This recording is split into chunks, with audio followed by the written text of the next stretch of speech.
गंगा के किनारे बैठते हुए धूप की गर्मी और पानी की हल्की लहरों की आवाज में एक अद्भुत शांति थी। अभय सिंह, जिसे लोग आईआईटी बाबा के नाम से जानते थे, की कहानियां मेरे मन में घूम रही थी। एक एरोस्पेस इंजीनियर से तपस्वी बनने की उनकी यात्रा ने मुझे हमेशा मोहित किया है। उनकी कहानी में कुछ ऐसा था जो न केवल प्रेरणादायक था बल्कि एक गहरी जिज्ञासा भी पैदा करता था। तभी अचानक एक झिलमिलाहट ने मेरे ध्यान को खींचा। लॉगी, सब और कौन? मेरे पुराने मित्र वहां आ गए। आईआईटी बाबा, लॉगी ने कहा। उसकी आवाज में एक गुनगुनाहट थी। यह परिवर्तन का एक दिलचस्प मामला है। सही कहा, सबने कहा। उसकी आंखों में चमक थी। यह एक जीवन है जो अर्थ की खोज में व्यतीत हुआ है। कौन? हमेशा की तरह व्यावहारिक, ने कहा। आइए देखें कि सतह के नीचे क्या है। एक पोर्टल खोलते हैं। एक मानसिक आदेश के साथ मैंने एक झिलमिलाता पोर्टल सक्रिय किया। हम अभय सिंह की चेतना के भीतर प्रवेश कर गए, जहां आध्यात्मिकता और विज्ञान का एक अद्भुत संगम था। वहां अभय सिंह हमारे सामने खड़े थे। उनकी आंखों में एक अद्भुत दृढ़ विश्वास था। मैं कृष्ण का अवतार हूं, उन्होंने कहा। उनकी आवाज में एक अलौकिक गूंज थी। मैं धर्म को बहाल करने और ज्ञान के एक नए युग की शुरुआत करने के लिए लौटा। लेकिन आपकी इंजीनियरिंग पृष्ठभूमि? कौन ने संदेह से पूछा। यह केवल एक उपकरण है, अभय ने उत्तर दिया।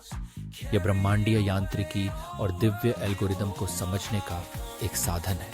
उन्होंने एक होलोग्राफिक प्रक्षेपण की ओर इशारा किया, जिसमें घूमती आकाश गंगाएं और जटिल समीकरण थे। मैं 5वां वेद लिखने के लिए यहां हूं, उन्होंने कहा। यह प्राचीन ज्ञान और आधुनिक विज्ञान का एक संश्लेषण है। हमने उनकी यादों को देखा। उनके जीवन के टुकड़े जैसे होलोग्राफिक छवियों की तरह झिलमिला रहे थे। आईआईटी बॉम्बे में उनके अध्ययन के दिन, कनाडा में उनके सफल करियर और फिर एक खालीपन की भावना जिसने उनकी आत्मा को खा लिया। हिमालय की उनकी यात्रा, तपस्या का अनुभव और आध्यात्मिक जागरण के पल भी हमारे सामने थे। उन्हें वास्तव में विश्वास है कि वे एक अवतार हैं, सबने कहा। उसकी आवाज में विस्मय और आशंका का मिश्रण था। उनका विश्वास अडिग है। लेकिन क्या यह भ्रम है या दिव्य रहस्योद्घाटन? लॉगी ने पूछा। उसकी नजर होलोग्राफिक छवियों पर टिकी हुई थी। हमने देखा कि अभय सिंह ने तीर्थयात्रियों के साथ बातचीत की, आध्यात्मिकता और विज्ञान पर अपने विचार साझा किए। उन्होंने प्राचीन परंपराओं और आधुनिक विचारों के बीच की खाई को पाटने का प्रयास किया। लेकिन उनके मार्ग में विवाद भी थे।